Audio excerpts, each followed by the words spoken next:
जगतचालक जगतप्रभू भगवान रामचंद्र, जगतचालक जगतजननी सद्बुद्धी आई साहेब सीतादेवी, रामभक्त हनुमानजी, गुरुवारी भगवान बाबा आणि या ठिकाणी सगळी जमलेली माझे रामभक्त राम भगिनी यांच्या चरणी विनम्र अभिवादन कथेला सुरुवात करतो।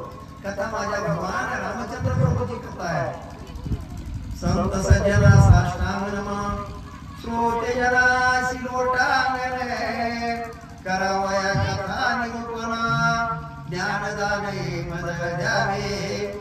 प्रभू तुम्ही महिषाची मूर्ती, मी तव दबळाशी तशी भक्ती, बोल जरी गंगावती तरी स्वीकाराला नक्की।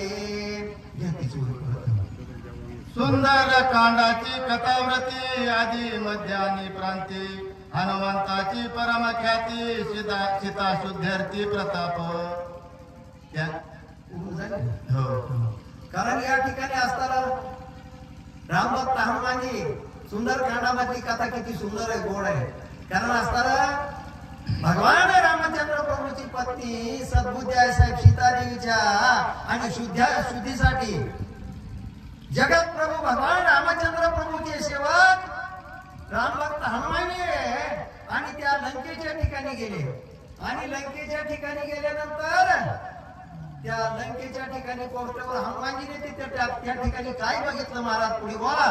त्यांच्या प्रतापाची थोरी, राहून लंकेच्या शिखरी, शोधावया सीता सुंदरी, विचार करी तो ऐका।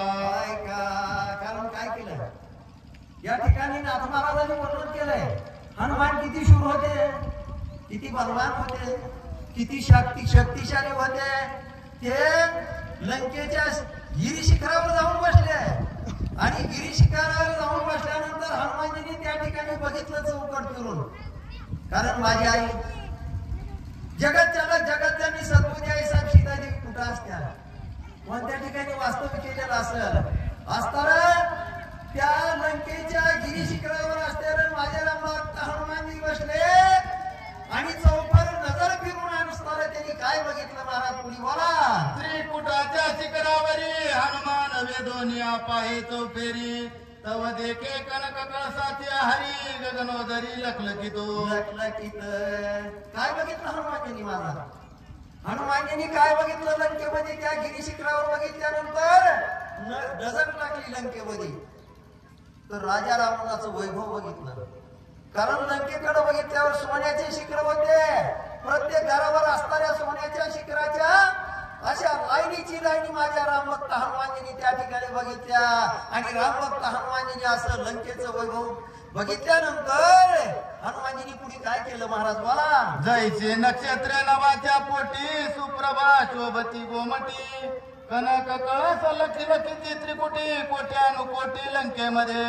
काय सांगितलं, ज्याप्रमाणे रात्रीच्या वेळेस आकाशामध्ये चांदण्याचा प्रकाश पडलेला असतो आणि त्याप्रमाणे असताना त्या ठिकाणी लंकेमध्ये माझ्या भगवान रामचंद्र प्रभूचे सेवक रामभक्त हनुमानजी आणि हनुमानजीने असताना त्या लंकेमध्ये जेव्हा चौफेर दुर्गावरून लक्ष टाकलं, नजर फिरविली, त्यावेळेस असणाऱ्या सोन्याच्या हरीच्या हरी असणाऱ्या पंक्तीची पंक्ती सारख्या बसल्याप्रमाणे असणारे सोन्याचे शिखर माझ्या हनुमानजींनी बघितले महाराज बोला। द्यावी अमरावतीची उपमा, त्याहून आधी करीची महिमा, लंका निर्माण करी ब्रह्मा, विश्वकर्मा प्रेरुणी। कारण असताना विश्वकर्म्याने असताना ती लंका निर्माण केलेली होती।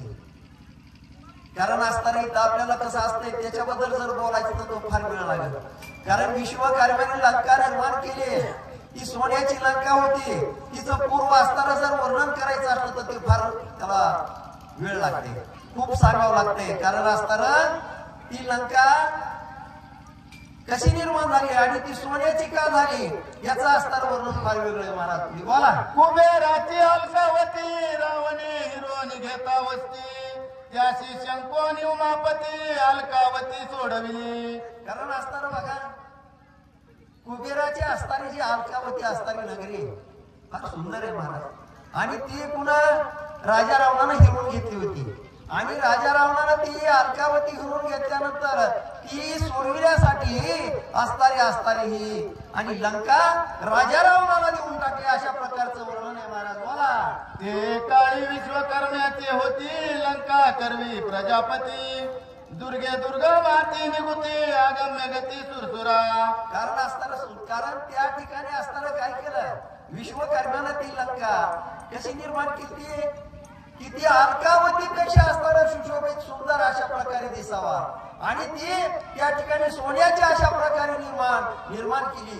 एवढं त्या विश्वकर्म्याने असताना लंका निर्माण करून आणि ती राजा रावणाला दिली. अमरावतीची अलकावती अवलोकनिया भोगावती, देखोनी अधिक लंकेची स्थिती संतोषे वस्ती रावणे केली. कारण असताना बघा इंद्र राजा आहे, कारण इंद्राची इंद्रावती अलकावती भोगावती अशी एकापेक्षा एक सुंदर अशा प्रकारचे जे वास्तव्य करणारे देवाचे वस्तीस्थान आहे आणि त्याच्यापेक्षा असणारं सुंदर अशा प्रकारची लंका निर्माण केली का, तर लंकेच्या राजा रावणानं त्या ठिकाणी वास्तव्य करावा असं असताना त्या ठिकाणी आणि ठरविलं होतं आणि म्हणून त्या ठिकाणी असताना ती लंका त्या ठिकाणी निर्माण केली आणि त्या ठिकाणी लंकेचा राजा रावण आणि जाऊन राहू लागला. पाहता कैलासा समान शोभे लंकेचे महिमान, दुर्धर राक्षसा सहित दान दशानन संरक्षित. कारण असताना त्या लंकेचं या ठिकाणी नाथ महाराजांनी वर्णन केलंय. काय वर्णन केलंय, किती लंका सुंदर होती, तिचं वैभव कसं होतं आणि त्या ठिकाणी असताना लंकेचा राजा रावण आपले सगळे प्रधानमंत्री मंत्री सगळे स्वयंसेवक सगळे राक्षस घेऊन आणि त्या ठिकाणी लंकेच्या राजा रावणानं जाऊन लंकेमध्ये त्या ठिकाणी वास्तव्य केलं, अशा प्रकारचं वर्णन नाथ महाराजांनी केलं. महाराज बोला. उत्तम मध्यम नरी शुद्ध शुद्ध नर नारी, नांदीजे कनकाच्या मंदिरी लंकेची थोरी अनुपम्य. कारण नाथ महाराजांनी सांगितलं लंकेची वैभव कसं होतं, लंकेची थोरवी कशी होती, कारण ती सोन्याची असताना मंदिर सुंदर अशा प्रकारची निर्माण केलेली होते. प्रत्येक सोन्याच्या मंदिराच्या ठिकाणी असणारं आणि या प्रत्येक मंदिरामध्ये त्या राजा रावणाचे असणारे सेवक सगळे राक्षस आणि त्या ठिकाणी आणि वैभव त्या ठिकाणी वैभवानं वास्तव्य करीत होते असं नाथ महाराजांनी वर्णन केलं. आगाध लंकेच्या महिमान स्वैर संरक्षी रावण, कोट्यानुकोटी राक्षस गण परिभ्रमण सदा करीती. कारण असताना वैभव कसं होतं ते कुठलं लंकेचं, कारण सुवर्णाची लंका निर्माण केलेली होती आणि रात्रंदिवस असताना त्या ठिकाणी त्या लंकेचं संरक्षण करण्यासाठी असंख्य त्याची संख्या करता येणार ना असे रात्रंदिवस राजा रावणानं